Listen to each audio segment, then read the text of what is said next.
क्योंकि देखो पढ़ाई लिखाई वो दूसरी बात है, और संस्थान में या फिर अपन कुछ भी काम कर रहे हैं उसमें सबसे महत्वपूर्ण चीज होती है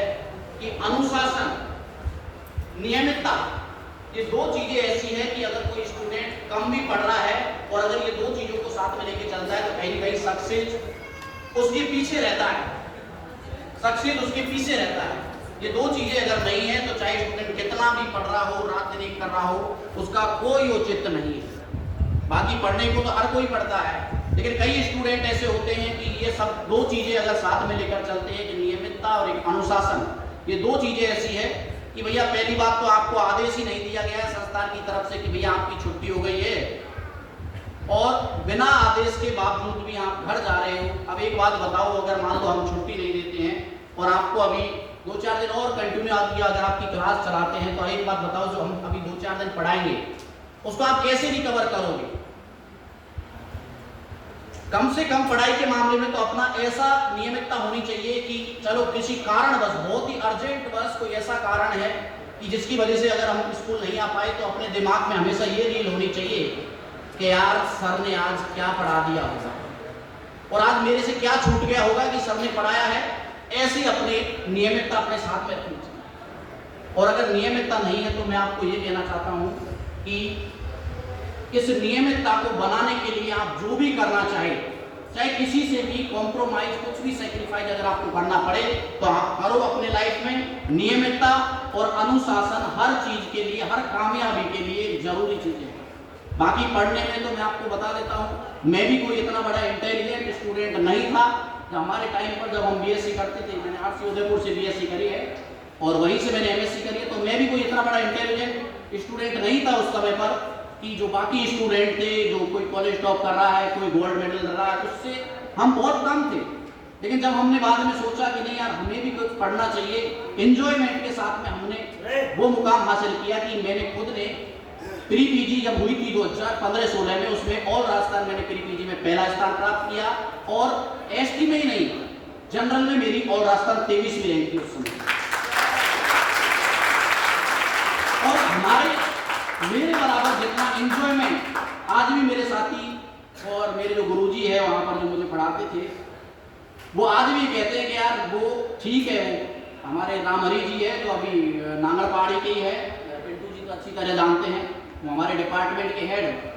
उनको कभी मेरे पे ऐसा नहीं हुआ कि यार विक्रम भी पढ़ता है, मतलब उन्होंने हमेशा मेरे कभी भी प्रैक्टिकल में 20 नंबर में से मेरे 12 नंबर दिए। 20 नंबर मेरे प्रैक्टिकल में आते थे, उसको उनको पता था कि यार ये पढ़ नहीं सकता, हमेशा मेरे 12 नंबर से ज्यादा नंबर दिए ही नहीं। लेकिन एक बार ऐसी आई जब मेरा अच्छा पेपर हुआ था मिड टर्म का, और उसके बाद में जब मैंने ऐसा ठाना कि नहीं मुझे सर से अड़ना चाहिए इस मामले में, और मैं सर के पास में गया कि नहीं सर, आपने ऐसे ऐसे स्टूडेंट है जिनके मेरे से कम ऑब्जेक्टिव है, सही है, और उनको आपने 18, 17 नंबर दिए और मेरे जो 10, 11, 12 नंबर आपने दिए बहुत कम है, मेरे अनुसार ये आपने मेरी कॉपी सही नहीं चेक करी। मेरे को अकेले को बुलाकर उन्होंने बोला यार विक्रम मैंने तेरी कॉपी टाइट चेक करी है। जब मैंने फाइनल जब उसका रिजल्ट आया तो मेरे नजर उसी पर थी कि यार उन्होंने कुछ गुंजाइश, 1-2 नंबर बढ़ाए कि नहीं बढ़ाए। तो बाद में जब मैंने देखा कि 2 नंबर मेरे मिड टर्म में उन्होंने इंटरनली बढ़ा दी, और उसके बाद में जब मेरी प्री पीजी में जब रैंक आई थी तो उन्होंने कहा विक्रम जैसा पढ़ने वाला स्टूडेंट या कोई इंजॉयमेंट के साथ साथ में कोई पढ़ने में भी वो, तो ऐसा नहीं है कि आप इंजॉय करो सब चीजें, लेकिन इंजॉयमेंट के साथ साथ में जो अपना मेन जो लक्ष्य है, अभी हमारे जो विद्यार्थी हमसे यहाँ पर पढ़ के गए हैं, 4th ईयर होने को आ रही है, लेकिन अभी तक उन्होंने अपना टारगेट फिक्स नहीं किया है। सुपरवाइजर बनना चाहते हैं, हर कोई चाहता है, हर कोई के गार्जियन चाहते हैं कि 12वीं पास करे मेरा बच्चा और नौकरी लग जाए। ये सबसे खराब आदत एक विद्यार्थी की और उनके गार्जियनों की।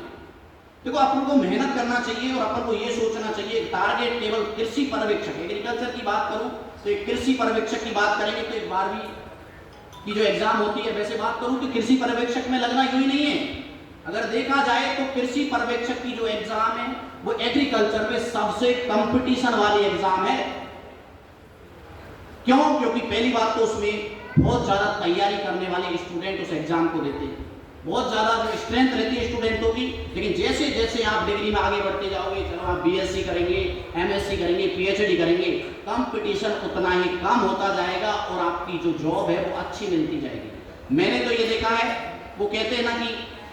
एक पंडित जवाहरलाल नेहरू ने ही दिया था एक श्लोक कि सब कुछ इंतजार कर सकता है लेकिन कृषि नहीं। लेकिन एग्रीकल्चर में, जॉब के मामले में, आप एग्रीकल्चर में जितना इंतजार करोगे आप अच्छे पदों पर जाओगे। ये मैंने देखा है, मेरे साथी है जो अभी कई मेरे जूनियर तक के स्टूडेंट है जो अभी आज असिस्टेंट प्रोफेसर,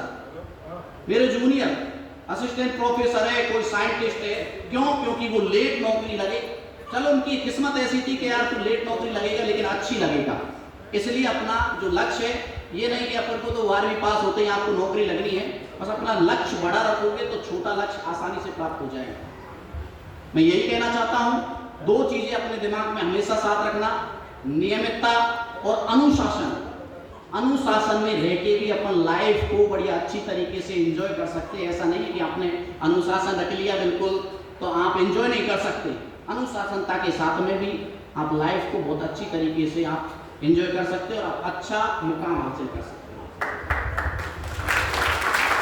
चाहता हूं कि इस भैरव संस्थान के साथ साथ में हमने जो अगली बार से हम जो शुरुआत करने वाले हैं 6वीं क्लास से और 12वीं तक, एग्रीकल्चर के अलावा जिस तरीके से अपन ने एग्रीकल्चर में अपने संस्थान को विकसित किया है उसी तरीके से अपन आर्ट्स में क्या होता है, अक्सर आर्ट्स के स्टूडेंट कहीं पे भी पढ़ के कुछ भी है बीए कर लिया, लेकिन हमारा वो उद्देश्य नहीं है। हमारी जो थिंकिंग वो नहीं है कि केवल 12वीं पास करने के बाद में जो है स्टूडेंट कुछ भी करे। हमारी थिंकिंग ये है कि एक आर्ट्स का स्टूडेंट भी फाउंडेशन प्राप्त करे। जिस तरीके से फाउंडेशन आज तक पहले पढ़ते थे स्टूडेंट, यार बायोलॉजी में भी फाउंडेशन होता है, मैथ में भी फाउंडेशन होता है, बाकी एग्रीकल्चर में कोई फाउंडेशन नहीं होता है। लेकिन जो केवल और केवल 12वीं के दम पर आज तक चलते आए हैं उनकी दुकानें अब धीरे धीरे क्या होती जा रही है, बंद होती जा रही है। इसी प्रकार से इसमें जो आर्ट्स है इसमें भी हम ये करेंगे कि जो स्टूडेंट हमारे यहाँ पर 11वीं 12वीं आर्ट्स में कला संकाय जिसको अपन बोलेंगे उसमें अगर हमारे यहाँ पर पढ़ेगा तो उसको हम 12वीं के साथ में बीएसटीसी साथ में हम सीईटी की तैयारी निःशुल्क करवाने का प्रयत्न करेंगे और अच्छी से अच्छी एजुकेशन कोशिश करेंगे,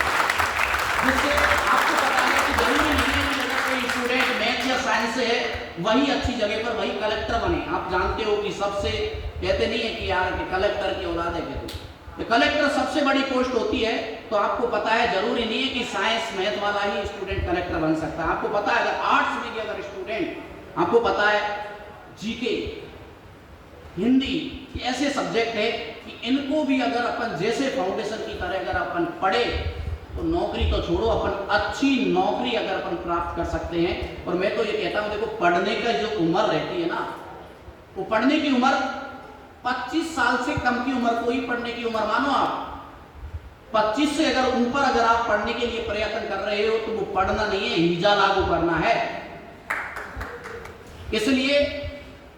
सबसे मेन चीज है 11वीं 12वीं अच्छा पढ़ो। 11वीं 12वीं के साथ में जो अपनी डिग्री है, चाहे आप बीए कर रहे हैं, चाहे आप बीएससी कर रहे हैं, कुछ भी कर रहे हैं, उस डिग्री को इतने तन मन से करो कि क्योंकि आगे जो एग्जाम होने वाली है, कोई सी भी एग्जाम हो चाहे कंपटीशन की, उसमें जो भी कुछ आने वाला है वो आपका जो आप डिग्री कर रहे हो या आप 11वीं 12वीं पढ़ रहे हो उसी में से सब कुछ आने वाला है। तो आप ये नहीं कि नहीं यार मुझे तो करौली मिल गया। अभी मेरे हमारे साथ बहुत सारे विद्यार्थी हैं जो करौली कॉलेज में, अगर देखा जाए ठीक है आपको करौली कॉलेज मिला है, वहाँ पर फैकल्टियों की अव्यवस्था है अभी, ठीक है कोई बात नहीं है, लेकिन आप देखोगे कि आपके साथ में जितने भी स्टूडेंट पढ़ रहे हैं, आप तो 12वीं के साथ में चयनित हुए हैं, लेकिन आपके साथ में जो विद्यार्थी पढ़ रहे हैं वो रॉयल इंस्टीट्यूट, आपको पता है रॉयल इंस्टीट्यूट का एग्रीकल्चर में नाम है, वो 2 साल 1 साल ड्रॉप करने के बाद में तुम्हारी जगह पर वो पहुंचे हैं। आप देखेंगे कि लगभग बहुत सारे स्टूडेंट आपके साथ में 1-1, 1.5 साल 2-2 साल ड्रॉप करके और करौली कॉलेज में प्रवेश हुए। आप ये मानो कि आपने 12वीं के साथ में सिलेक्शन लिया है तो आप उससे बहुत ज्यादा आगे, ये इतना मायने रखता है। मैं आपको बता देता हूं कि अभी जैसे आपको पता है अभी डब्ल्यू की वैकेंसी निकली है, जो विद्यार्थी हमारे यहाँ से 2021 में चयनित हुए थे आज वो उस फॉर्म को भरने के लिए एलिजिबल है, लेकिन एक हमारा विद्यार्थी था खुद के कर्मों से, दीपक जाटव यहाँ पर बैठा हुआ है, खुद के कर्मों से अगर उसका अच्छे मार्क्स होने के बावजूद भी एक ओवर स्मार्ट बनने के चक्कर में उसने अपना प्रवेश नहीं लिया, तो आज वो डबल के फॉर्म भरने के काबिल नहीं। और जो विद्यार्थी आज डबल का फॉर्म भरने के काबिल है, उनके लिए इतना बड़ा चांस है, क्योंकि आपको पता है कि पहले हमारे टाइम पे इंटरव्यू हुआ करता था, 100% इंटरव्यू। 2015-16 में एग्जाम हुई थी डबल की, मेरे इतने मार्क्स थे उस टाइम पे, लेकिन इंटरव्यू में हमारे 40 नंबर में से केवल और केवल 14 नंबर दिए थे, और जबकि रिटर्न में इतने थे कि जो सिलेक्शन हुए थे टॉप जनरल में रैंक थी उनसे भी हमारे ज्यादा नंबर थे। लेकिन आज ये बहुत बढ़िया काम हो गया है कि जो विद्यार्थी अभी डबल के एलिजिबल है उनको अच्छा नॉलेज एग्रीकल्चर का है, साथ में जीके पढ़ो, शायद मेरे हिसाब से आजकल हिंदी तो बंद कर दी है, जीके और एग्रीकल्चर आता है, आपकी अच्छी एग्रीकल्चर और जीके है, इसमें आपका अच्छा वो है मौका है। साथ में प्री पीजी की तैयारी भी करो, साथ में आपकी डबल की भी तैयारी हो जाएगी। और जो विद्यार्थी अभी कहीं से बीएससी कर रहे हैं, चाहे वो फर्स्ट ईयर हो चाहे वो सेकंड ईयर हो, मैं तो यही कहना चाहता हूँ अभी से अपना टारगेट फिक्स कर लो। 100% एमएससी नहीं करेगा तो उसका एग्रीकल्चर में कोई भविष्य नहीं है, मैं आपसे आज कहना चाह रहा हूँ। बीएससी कर ली कोई मतलब नहीं है, जब तक आपने एमएससी नहीं करी एग्रीकल्चर में आप कुछ नहीं कर सकते, क्योंकि एग्रीकल्चर की जितनी भी वैकेंसियां आने वाले समय में जो ज्यादा निकलने वाली है, जो स्कोप आगे बढ़ने वाला है वो एमएससी से बढ़ने वाला है। इसलिए अभी से टारगेट फिक्स करो, जेआरएफ का, प्री पीजी का, जैसे करके अगर ये टारगेट अपने रहेंगे तो नॉर्मल सुपरवाइजर डबल